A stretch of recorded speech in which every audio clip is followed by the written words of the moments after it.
Okay, well, welcome to the webinar on the Masters of Data Science and Innovation. It's wonderful to see a fairly big number of people here, and it's great to see some things about your backgrounds in the chat there as well.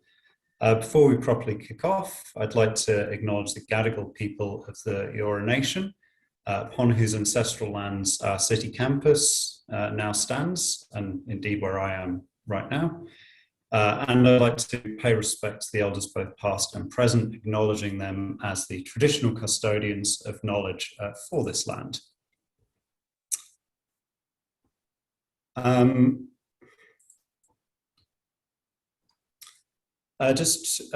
Before we get started as well, I just want to flag that this session will be recorded. You can read the details just on the slide share there. The reason for the recording is just so that we have a record that we can share and so that we can build up a bit of a knowledge bank for the kinds of questions that you folks are asking and share those with other people in future as well.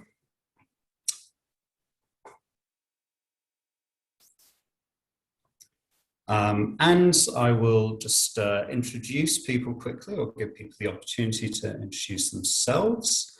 So I'm Dr. Simon Knight. I'm a senior lecturer in the Transdisciplinary School. And I have a background in education and data science, or learning analytics, with bits of sort of psychology and philosophy in there as well.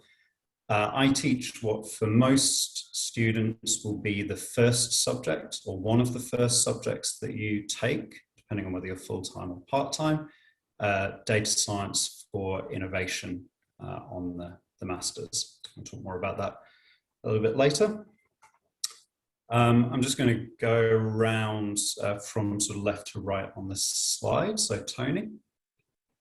Hello, everyone. I'm Tony Huang, and I'm a course director for Master of Data Science and Innovation. So my research interests are mainly in data visualization and human data interaction. At the MDSI, I usually teach data visualization and narratives. Great, thanks, Tony. Leonie? Hi everybody, my name's Leonie Payne and I'm a data scientist with a background in financial services. I'm also a PhD researcher, researching in advanced statistics, and I will be teaching statistical thinking for data science in spring. Wonderful, thanks Leonie. Joe? Hi everybody, I'm Joe Tristram. I'm currently an international student on Master of Data Science and Innovation, and I'm here to hopefully help answer some of your questions from a student's perspective, and my background is also finance. Great, thanks Joe. And Dahita? Hi everyone, I'm the Director of Analytics and Data Science at Assigna, but I also teach data science practices for this course, so I'm a casual academic, but I have also gone through the course as a student, and I am also doing my industry doctorate program with UTS as well in neural networks and project management. So that's all about me. Great, thanks Dahita. We also have another guest here from the Student Administration Services who can answer questions that you might have around things like applications. Rosemary. Yep, that's me, Rosemary Browning. I work in the admissions section, so I can answer any of the organisational questions about any questions you might have about how to apply or any issues you might be having with that. So applications come to us and we process them in conjunction with the faculty. Wonderful, thanks Rosemary. So it's great to have everybody here and to have the panel together. So the agenda for today, we're going to give you a bit of an overview of the Masters, and I'll pass over to Tony shortly to do that. We will talk a bit to Dahita and Joe, and actually the whole panel will kind of chip in there as well. about the experience of the masters and what you might expect from different backgrounds. And just throughout the whole session, if you have questions that you want to ask, you'll see along the bottom of the screen in Zoom that there's a Q&A button, and you can type your questions into there. Some of those we might answer through the text, and we'll try and get through as many of them in that Q&A spot as we can as well. And now you know who is on the panel. So if you have questions that you want to target to particular people, then obviously feel free to do that. And I'll flag now, we will mention this again later on as well. There will be some opportunity in a few weeks to actually book one-to-one sessions with some of us if you wanted to have a sort of short follow-up one-to-one as well. So the Q&A function looks like this, and we'll respond sometimes through that, sometimes verbally. Okay, I'm going to pass over to Tony now. I was going to give an overview of the course. Tony. Thank you, Sam. Good evening, everyone. I will give you a brief overview and emphasize some key features of our Master of Data Science and Innovation program, which we call short MDSI. So first, why should you study MDSI at the UTS? MDSI is the only transdisciplinary data science program in Australia that has creativity and innovation components. This means that we will not only teach you technical data science skills, but also train you to have relevant soft skills through a range of in-class learning activities and assessment tasks. As a result, you will be able to approach data problems in creative ways, both from data perspective and from ethics and human-centered perspective. Our course subjects are specifically developed for data science and regularly updated to keep up with the changing needs of students and the job market. Not only that, the course subjects are developed in collaboration with our industry partners and delivered by current working professionals and our quality academic staff members. Throughout the learning process, you will have lots of opportunities to work on real-world projects with actual data sets. So when you graduate, you are industry ready. Also, we understand that our students come from very different backgrounds with different learning objectives. So we have a flexible and comprehensive course structure, providing flexibility to you to shape your own data science path. So if you are new to data science, you may take MDSI as a pathway into the industry by starting with fundamental subjects first. But if you already have some data science experience, you may also take MDSI as the next step to develop more advanced and specialized data science skills.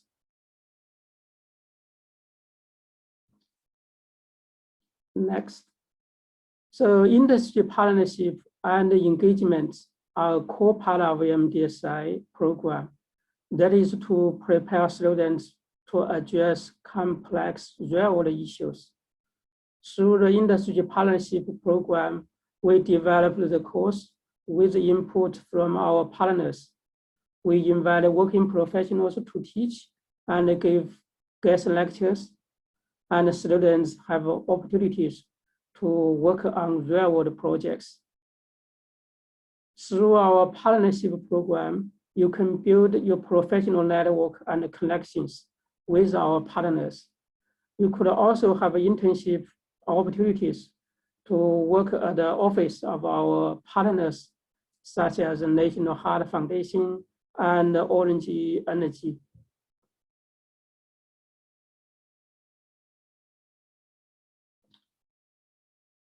This is our course structure. You need to complete 96 credit points in total to finish the degree. This includes 44 credit point core subjects and 52 credit point electives. The core subjects are a set of subjects for you to learn core data science skills and build real-world projects experience.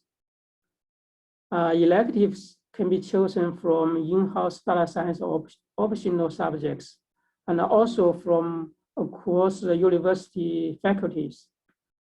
As I mentioned before, we have very flexible and comprehensive course structure with a total of 34 subjects, including unspecified free choice subjects to meet students' individual needs. With this flexible course structure, you will be able to develop your own data science interest and expertise. Next. Our MDSI program has been designed for working professionals like you. Classes are usually held after 5:30 p.m. during the week and during the day on Saturdays. And it can be complete in 2 years full-time or 4 years part-time, with a maximum 6 years to complete.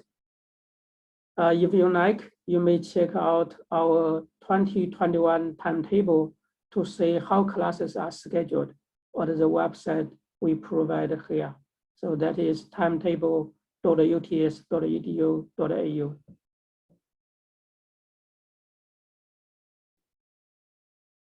Next. Information about tuition fee can be found on the fee calculator webpage we provide here, which is uts.edu.au/tuition fee calculator. If you do have to pay for a fee and you are a local student, you may be eligible for fee help, which is Australia government loan scheme. Using fee help means you do not have to pay for your tuition fee upfront. For more information, you can find the information about fee help on the UTS website. And if you are a UTS graduate, you may take the alumni advantage. That is a 10% discount on course tuition fees. These are admission requirements for MDSI. To meet the admission requirements, you will need to have at least a bachelor level degree. And this degree will need to be in a data related field, such as IT, math and statistics, physics and economics, engineering, finance, or business.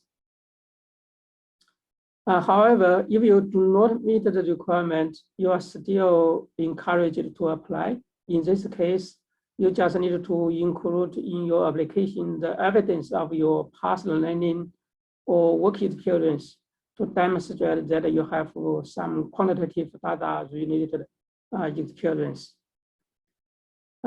Please note that the applications are still open. Please apply early and send all relevant application documents in one go so that we can process your application quickly. Usually you should hear from us in 1 or 2 weeks, but no more than 3 weeks. We also offer a range of flexible learning options in data science and innovation, allowing you to focus on developing specific skills in a fast track mode when you need them. This includes graduate certificate and graduate diploma in data science and innovation. for graduate certificate, you may finish in 1 semester, and limited Commonwealth support places are also available for this option. We also offer regular micro credentials that are 4 credit point short online courses and can be completed in 6 weeks. These are applied data science for innovation and advanced data science for innovation. And you may find more information about them from our UTS open website, which is open.uts.edu.au. And this is all from me. Thank you.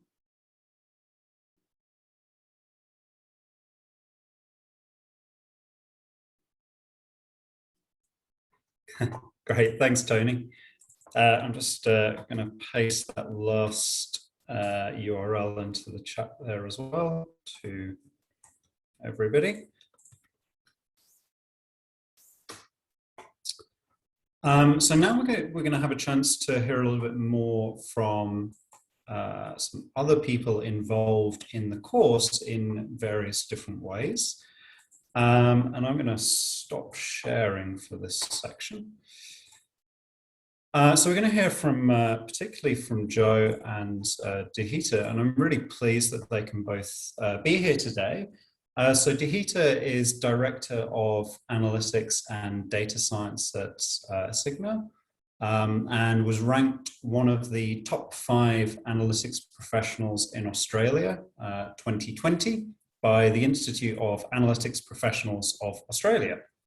Dihita has over 13 years of experience specializing in data warehousing, database design, developing business applications, and has had roles across the Iconic, Deputy, and Cigna.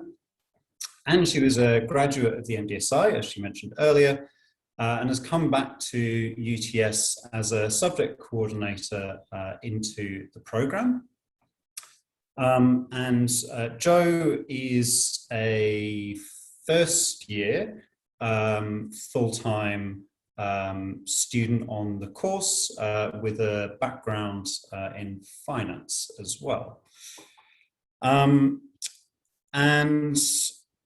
You know, you can both kind of chip in on any of these questions as we go through, and just want to hear a bit about so where you're coming from and your perceptions of the course and how it fits into this data science field at the moment. I guess I'll kick off with a question to Dihita, which really is about the data science industry at the moment and level of demand, what kind of skills businesses are looking for, things like that. Yeah, thanks, Simon, for the lovely introduction. But yeah, as far as data science market is concerned right now, I think most of you guys know it's really hot. Everyone wants to hire a data scientist, which is really good. And I was just talking in another meetup the other day, and there was a quote from somewhere. Hiring data scientists is more like hiring a tiger for your backyard, especially for all the drug lords. And it's more like, oh, the other drug lord has a tiger, so I do want to have a tiger, but I really don't know what to do with the tiger. And it's more like that, right? I think if you go into startups, data scientist tries to do a lot of, they're more of a generalist. So they'll try to do, building data pipelines. They'll have to do visualizations, they'll have to learn machine learning models, all of those kind of things. And the more bigger organizations that you would go to, you have a little bit more structure. It's not chaotic, and you do have more senior data scientists, so there's more process, you have more mentoring and guidance as well. So coming back to Simon's point, the market is really good, right? People get paid really well. But you as a data scientist, I think and this is what the course will teach you, which is actually really good, that while you do this course, you'll start realizing what kind of a data scientist you want to be. Do you want to be someone who walks up every day and tries to think of a, so say for example, the iconic, right? Everyone shops online, especially in COVID times. So do you want to go and work for an e-commerce company where you're just thinking about, okay, how do I make my recommendation engine model better? What kind of models can be run, etc. Where you're completely focused on machine learning? Or do you probably want to work in small to medium-sized businesses where you're thinking everything from a business problem? You're so intimate with your data that you're like, I have an idea, we have the data, we can probably build a feature in a SaaS product. And that's where you're going, where you're thinking about, okay, this is the problem and this is how we're going to do the whole solutioning, and then present it to my CEOs and then put it in the product and then see how it performs. So yeah, it's either ways that you go, but I think it's a good way because the course will guide you through that. It'll give you so many avenues to try different things that you'll have that time to digest all the information and think, what kind of a data scientist do you want to be? But yeah, the market is good. I think everyone wants to hire one, and there's a really good need and demand for them. And I mean, this is kind of just building off that, but do you, you've worked with people from different backgrounds, and so their pathways into data science will have been different. From your perspective, what are the things that you would say sets this data science degree apart from other pathways in?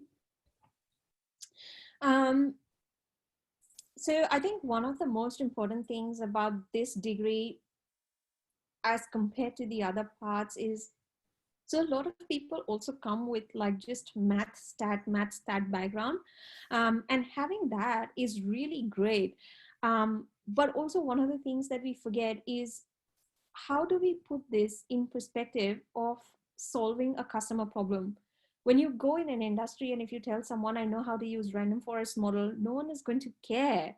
But how have we used that model to actually solve a business problem?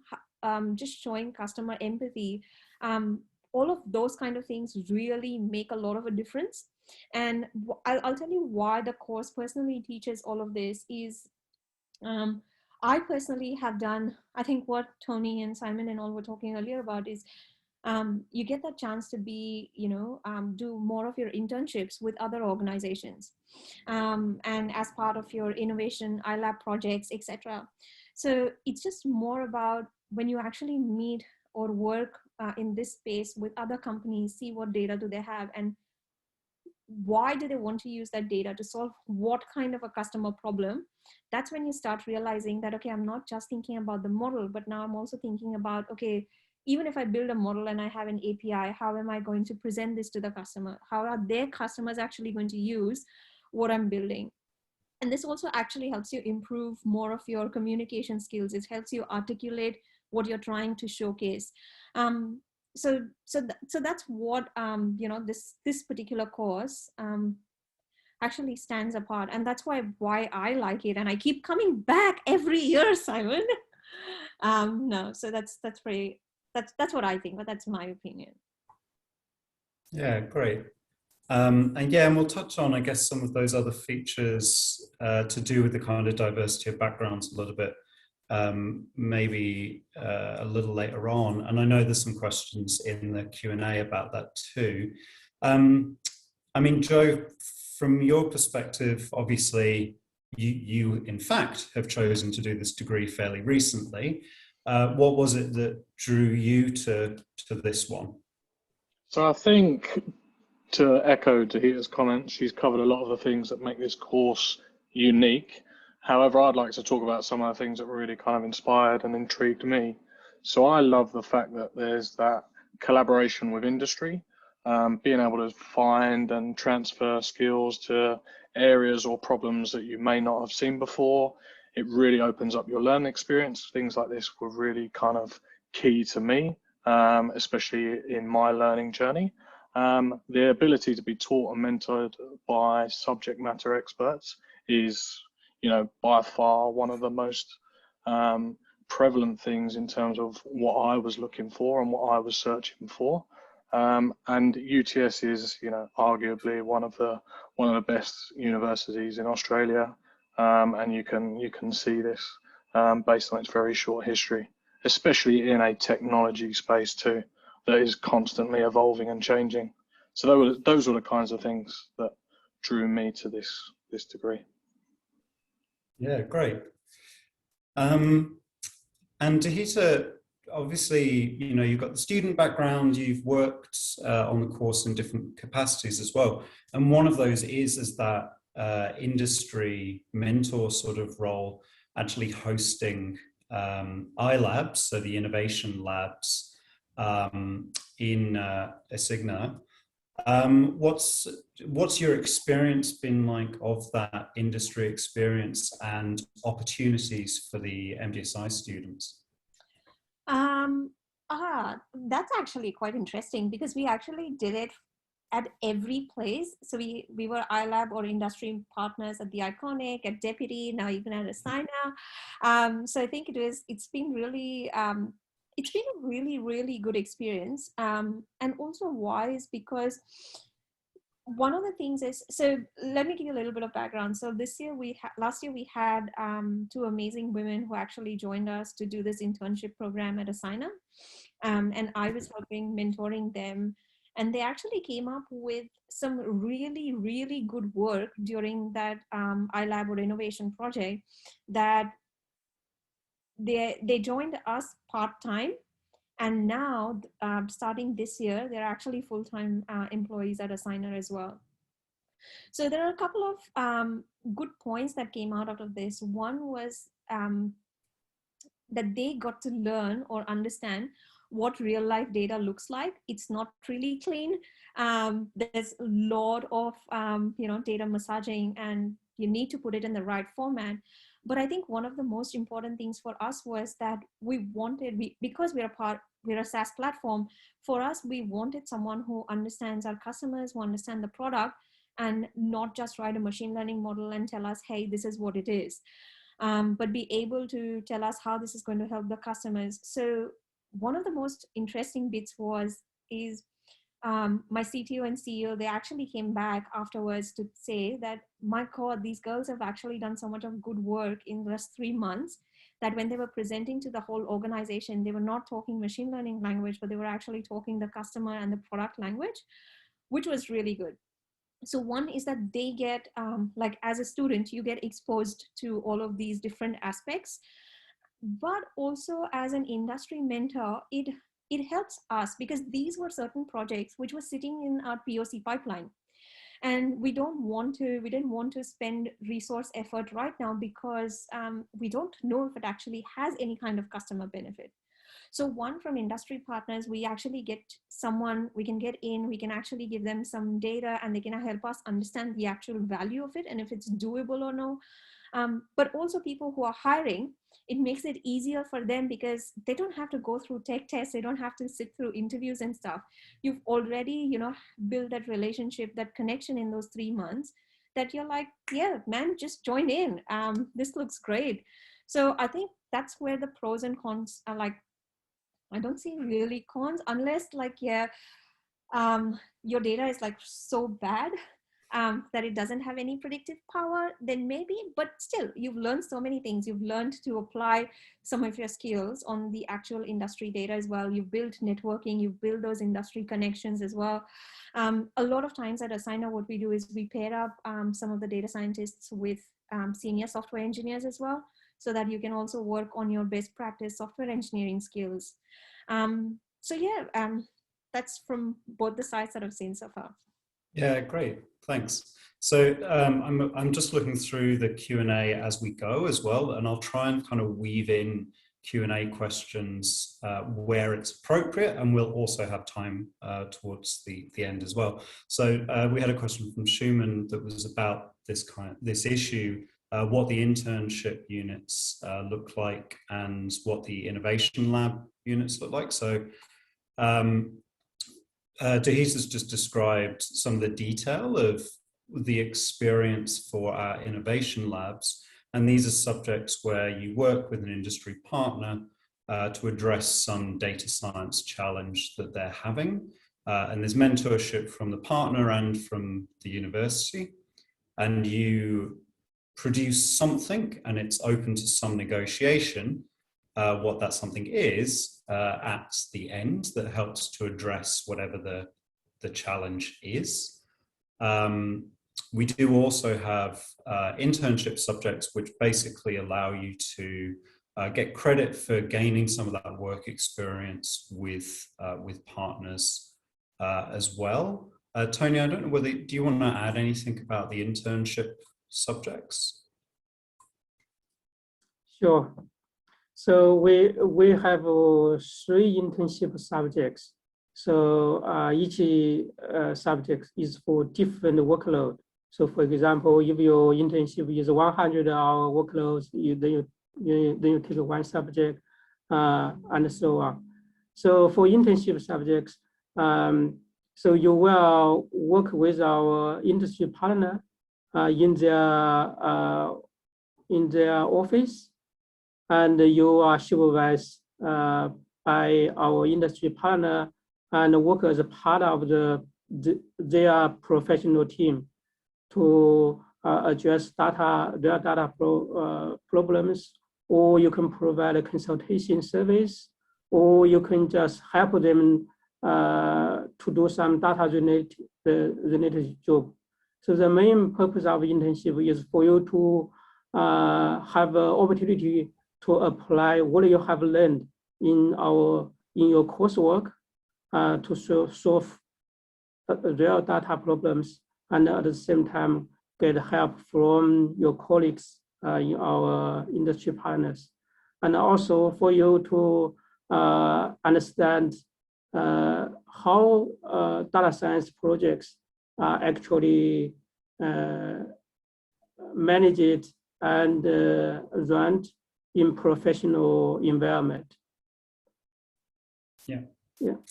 Great, thanks, Tony. And well, occasionally we'll have opportunities for internships come up that we advertise. Sometimes it's that students find them themselves as well. And there are sort of different ways to get involved in some of that work too. So, there are things like hackathons around Sydney that students have been quite successful at competing in, as well as the innovation labs and internships.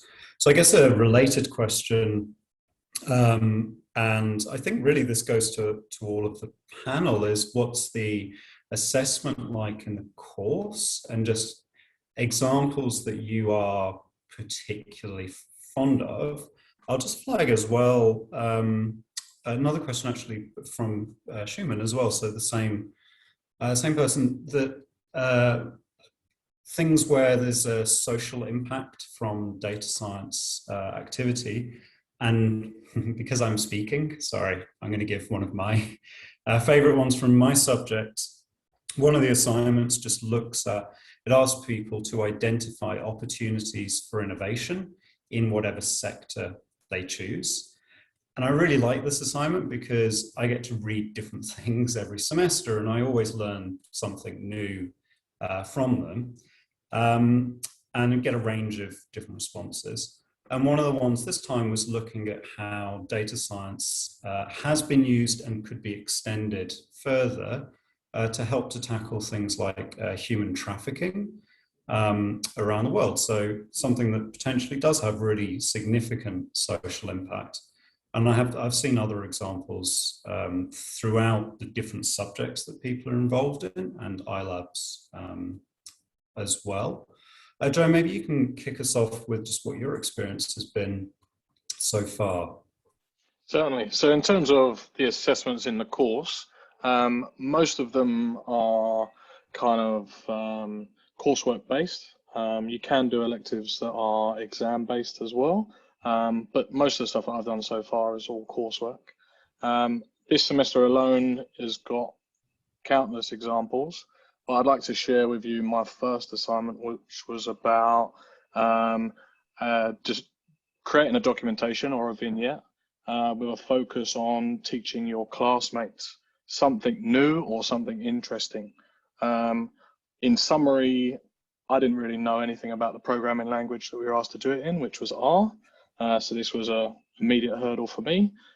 So I set myself a simple task, which turned out to be a love affair and a rabbit hole into the world of color, which might sound simple, but the more and more you dive into these things, the more and more you find another way of doing something. And this is applicable to pretty much anything that you would do in this course.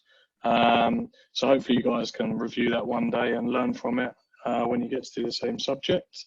But why did I think that this was standout for me?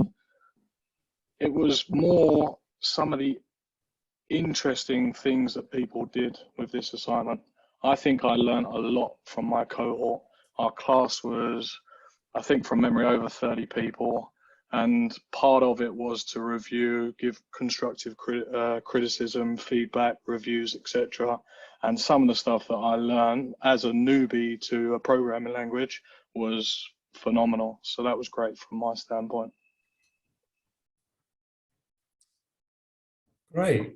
And what about others? Leonie, what's the, what do the assignments look like in the subject that you're teaching? And I guess, other favorite assignments that you've seen as well? Yeah, so in statistical thinking for data science, which is one of the core subjects of the degree, every aspect of assessment relates to a data science practice that you will need to be competent at to be a practicing data scientist. So everything is very practical and implementable, and you learn by doing the assignments for the assessment. So we have, as Joe described, one of the key skills in any programmer is to be able to learn to teach yourself how to learn the language further as new challenges arise. So we get students to create an R vignette to do that. We engage in a large group work project where students choose a problem that they wish to solve in data science, and with this domain knowledge, they then demonstrate their ability to use regression models or more advanced statistical models. So everything is very practically implemented.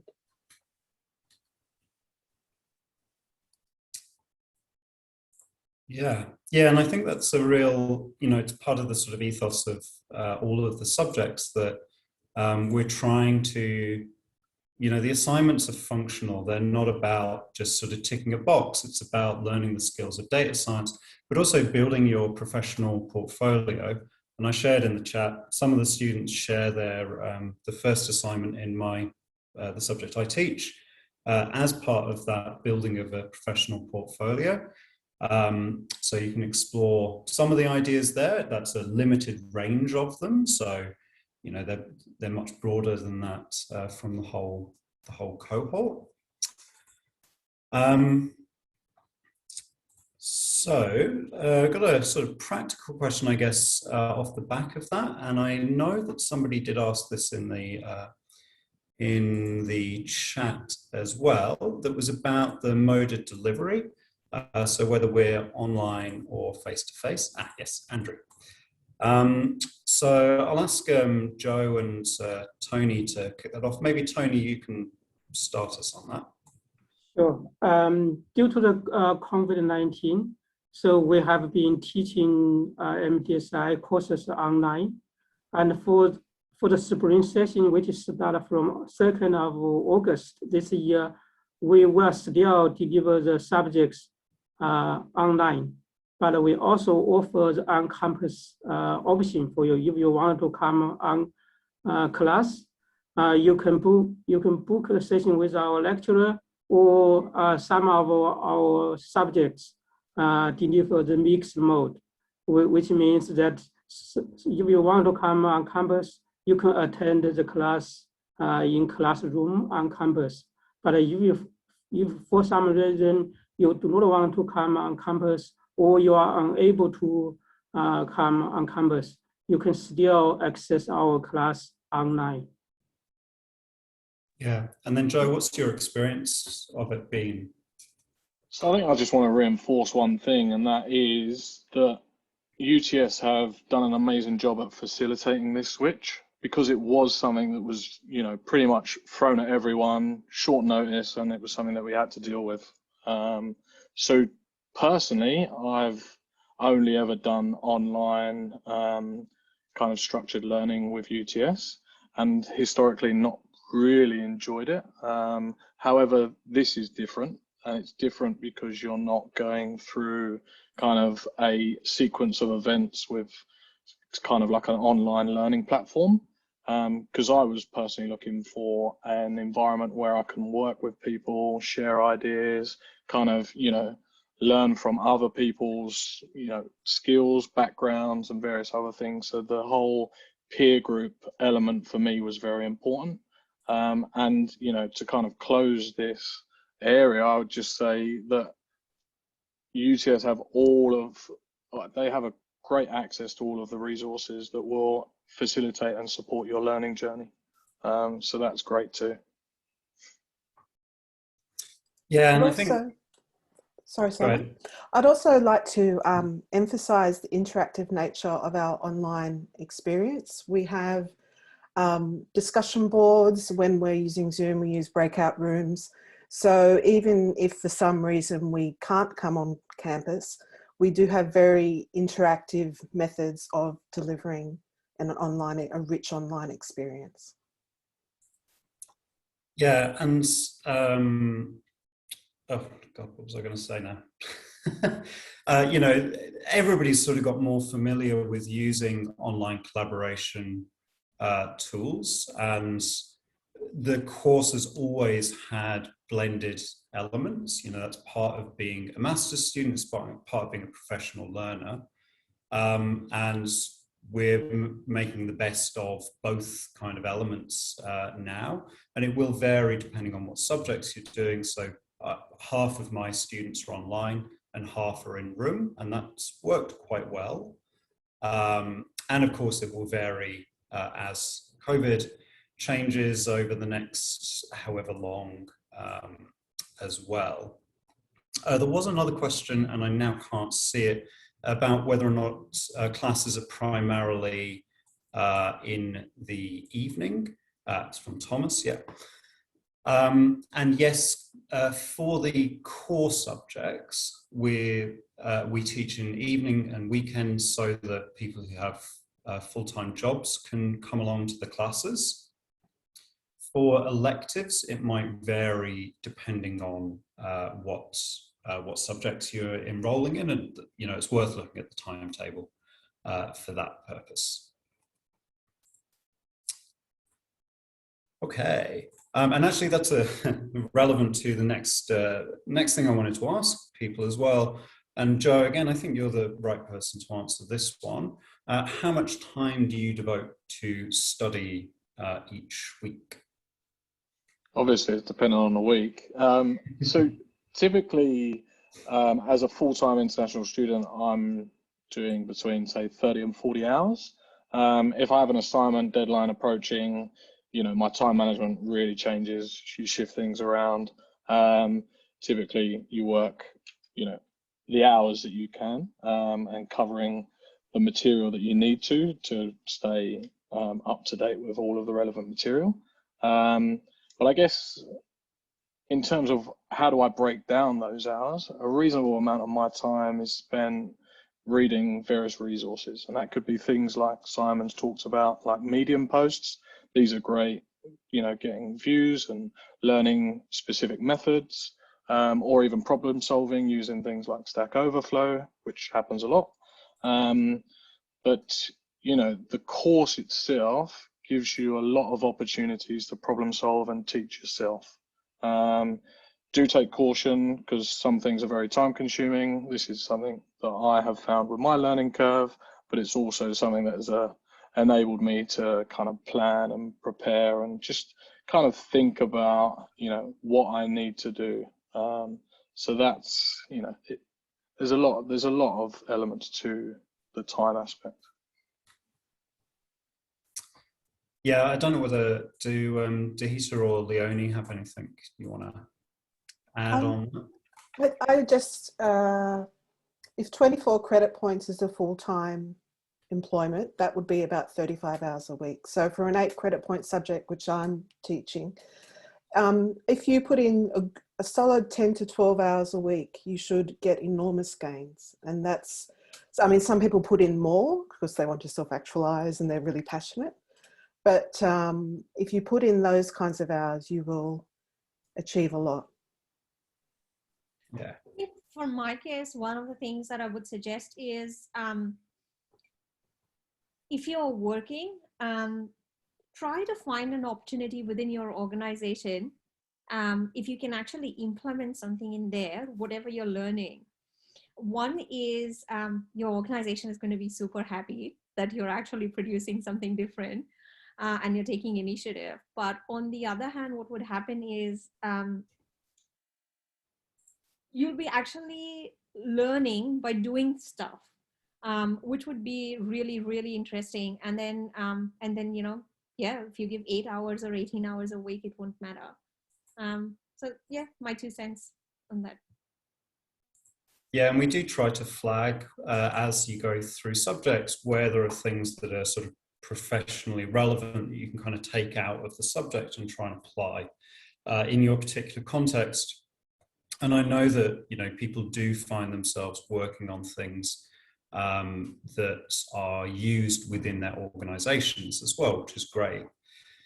One of the things that people sometimes worry about, and I can see there's a few people who've asked this question, or things along these lines, is whether or not they've got the right skills or background to do this course. What are people's thoughts on that? What would you say to those people? Kick off with Joe. Yeah, sure. So when I look at the Q&A, I can see quite a lot of people are talking about, do they have the relevant skills? Do they have the relevant programming skills? But they also talk about things like, I work in a specific industry and I want to understand how I can implement things that I'm probably a subject matter expert on, and does this allow me to do it? So my background is finance. I've worked in finance for over a decade. I don't have an undergraduate degree, and you know, initially when I made an application, I was terrified that it was going to be rejected. But why does this matter? So I think that this matters because if you have the right approach, you apply yourself, then no doubt you'll have an amazing learning journey. You'll make your learning journey very unique to yourself. It's very personal. Don't forget that you can elect to do things that are of specific interest. So friends of mine on the course are looking at things like forensic science, who thought the two go together, but it makes perfect sense. And it, you know, it's really intriguing to me. I'm also personally exploring electives in teaching and mentoring, because I've found that I've had a lot of good experience from, you know, helping people, talking to people about certain things. And in terms of, you know, transferable skills and all these kind of things, everything is kind of transferable. I would kind of implore anyone to kind of have an attempt at seeing how you can improve what you do currently by working with a diverse set of people. And when I say diverse set of people, when we asked you guys to introduce yourselves, we have people with all sorts of wonderful backgrounds here today. And being able to learn from these people and get an insight as to their way of thinking will enhance your learning experience. Or at least that's, you know, part of the reason why I'm an MDSI student. So sorry that was a very long answer, but hopefully it helps answer quite a few of the questions that people are asking in the Q&A session. I also, a lot of people ask in terms of prerequisites for the statistical thinking subject. I would say it's not an introduction to statistics. We do assume some background. I would expect people to have some understanding of descriptive statistics, so both central and measures of spread, and an understanding of basic hypothesis testing and statistical inference in that way. In terms of programming, if you want to get a head start, we use R, and I've put in the chat a great reference which is free that can take you through not only how to do R, but how to do data science in R. So it'll give you idea on doing exploratory analysis and different things as well in R. Yeah, and that's sort of one of the questions that we also get a lot, and I can see a few people have asked about both statistics and programming in the Q&A. If you're thinking about your statistics skills and thinking, yeah, not sure if I'm up to speed on everything, there are some free courses on open.uts.edu.au that will give you the basic kind of grounding that we're expecting. And if you're not sure, you can always, follow up with us and ask more as well. And programming, yeah, it's useful for you to have some knowledge if you have it, but various people have come through the course without having any prior programming experience, and we can support you to develop those skills in the different subjects as you go. And we use a range of Python and R depending on which subject you're in, and there will be other specialist tools used across the course as well. There are also electives that you'll be able to take. So if you want to take a subject that's a more intensive focus on some aspect of statistics or programming, then that's available too. Does anyone want to add anything else on that question? So things around needing to learn how to code or needing to know statistics? I'll talk just briefly in terms of my personal experience, and that was I didn't have any experience of R. I had a little bit of experience in Python due to my workplace, and I found R for Ladies to be a very good resource, which was provided to us through statistical thinking. But I also felt that learning a new language and drawing some similarities to languages that I already knew was very good, very, very interesting and fun. And particularly a highlight of one of the electives, data science practice, which is a very enjoyable course covering a wide spectrum of languages and applications. And recently, it's a core subject in my intake, but recently found out it's now an elective. So that's something that you guys can look at as well. But allow yourself to be curious, and you'll have an amazing learning experience, I think.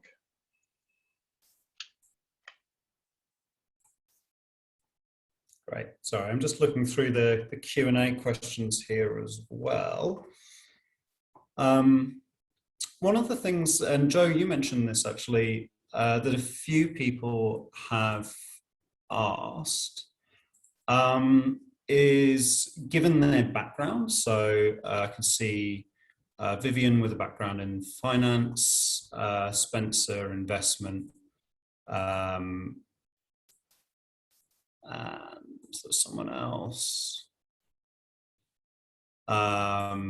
academic as well, so Raja. And apologies if you also asked a similar question. I'm just going to flip through them and try and find relevant people. But it was, if you're learning data science and you already have this background, how will data science give you the edge, and how can you apply it within those particular contexts?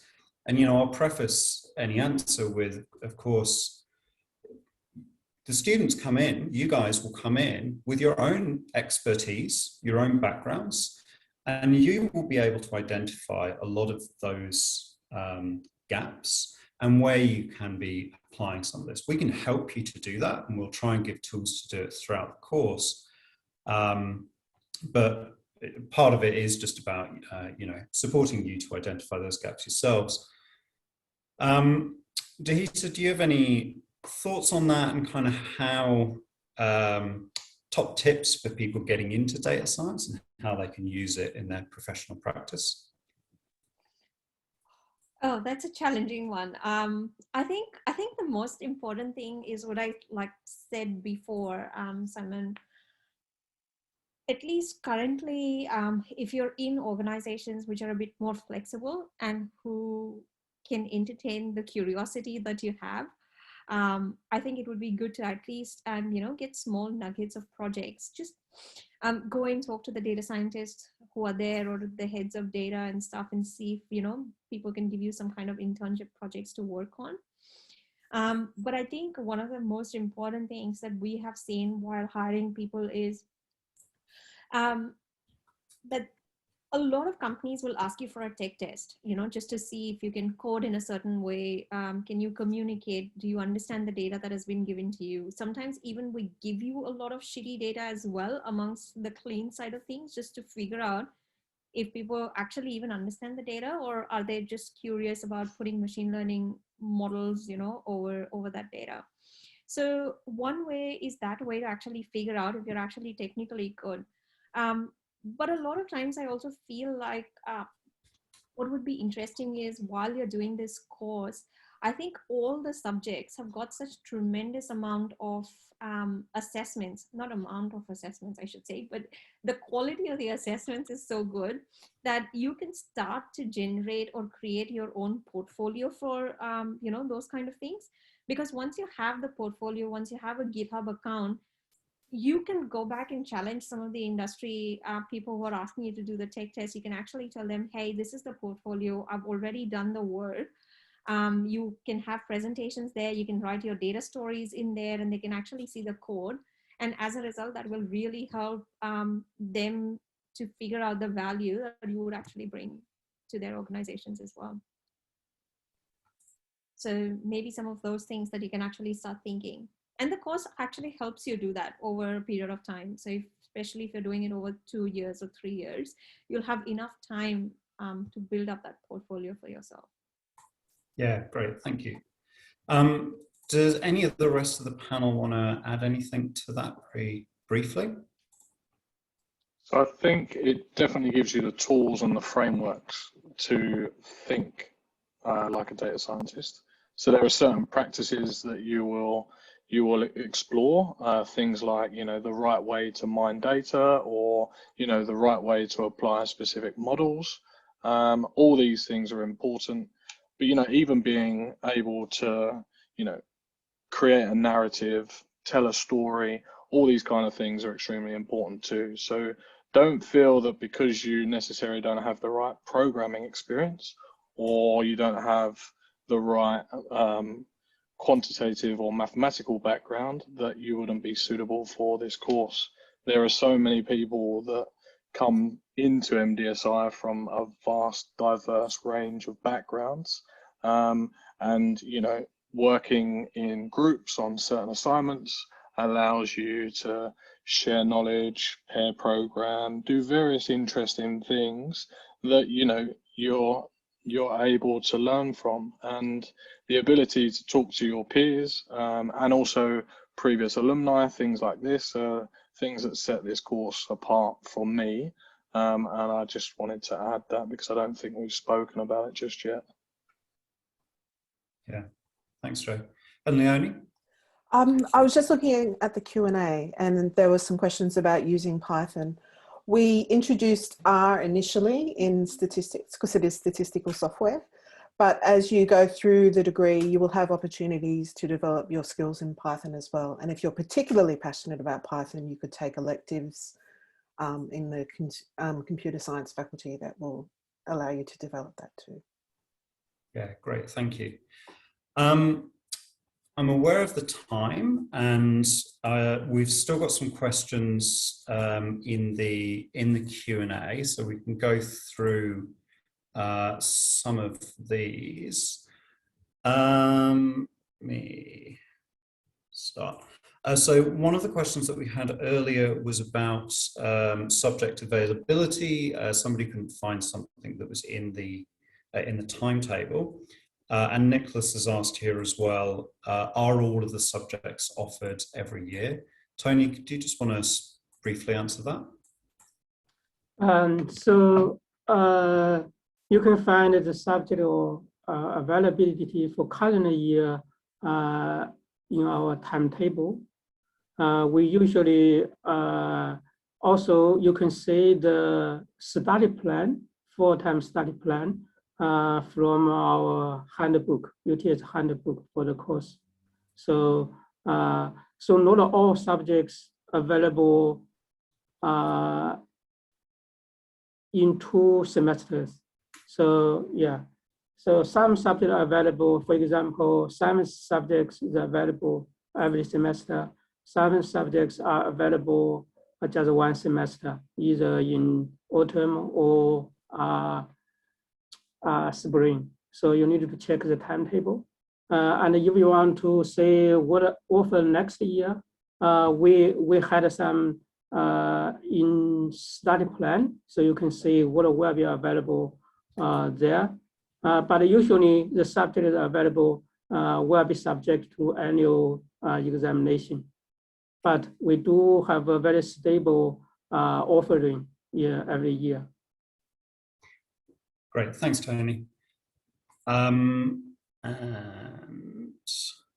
Is there an opportunity to switch between full-time and part-time? Rosemary, is that a question that you can answer for us? Yes, it is. I was about to answer it online. So that's it is possible. So if you are a full-time student, you can simply reduce the number of subjects that you are enrolled in. So it's possible for you to only take a part-time load. And actually, likewise, it's possible for you to do a part-time load, for instance, for this session, and in the next session, when you find you have more time, you can do additional subjects. Great, thanks, Rosemary.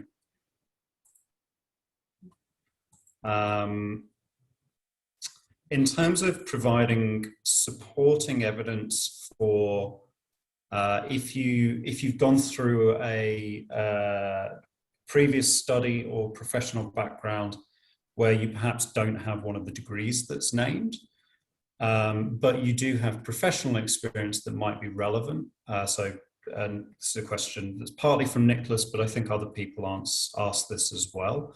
What sorts of things would we expect as evidence on those for those applications? It's probably either Tony or Rosemary.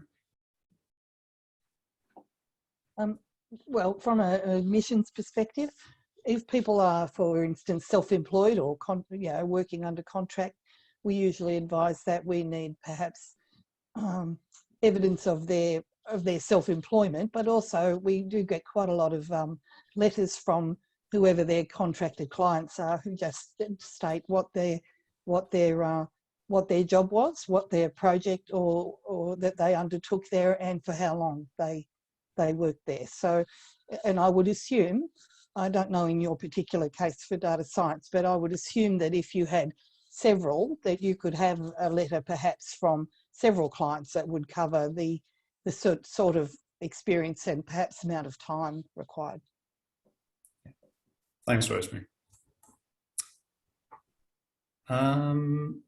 There are a couple of questions about the CSP as well. So how is it determined, and whether or not all of the core subjects for the degree are available in spring, and the implications of that for the CSP. Tony, do you want to answer that? Yeah, for graduate certificate, so I want to say CSP is only available for graduate certificate subjects, and also is only available for 2021. So as long as we have a set of subjects that is made available for graduate certificate. There's no difference between core subject and elective.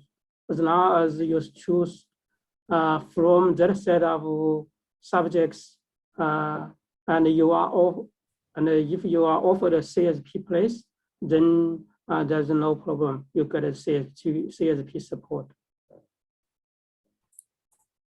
Great, thanks, Tony. And that also answers the question regarding help for fees in the course.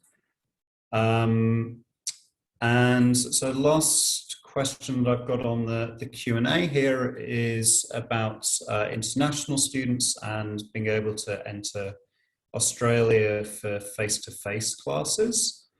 I mean, I can answer this. I don't know whether anyone on the panel has a more formal answer. I mean, at the moment, we're not sure when that will be possible, but we're hopeful that it will be soon.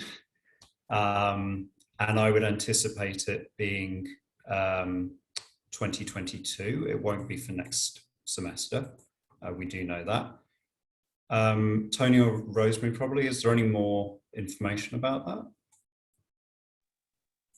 I haven't got anything more than that at the moment, so we wait for the government to tell us, I guess. Yeah, I'm sorry we can't be more certain about that. I would absolutely love to be more certain about it. Unfortunately, we can't be. Okay, I think that's all of the questions that we've received answered. I do apologize if we've skipped over anything. And if you do have any other follow-up questions, then please do feel free to get in touch with us. Michelle, who's been working behind the scenes from our marketing and communications team, has pasted a link into the chat here. If you want to book a session with one of the team, they're for short one-to-one sessions, then you can go to that link and it will add something to our diary and we can chat to you a little bit further there. You can go to the mdsi.uts.edu.au page as well and find more information there as well. You're also welcome to drop us an email and you can do that at innovation@uts.edu.au, which I've just pasted into the chat there. Applications are open now and classes start in August of this year, so it's not too far away now. Applications close on the 27th of June, and ideally you really want to get those applications in well before that date so that we've got time to get through them. My thanks to all of the panel here for coming along, and said to Michelle for her work in the background as well. And thanks too to you for attending. I hope we've answered your questions and given you all the information that you want. As I say, please do get in touch, and I hope to meet some of you either face-to-face or on a Zoom meeting for the start of semester in August. Thanks all, and have a lovely evening.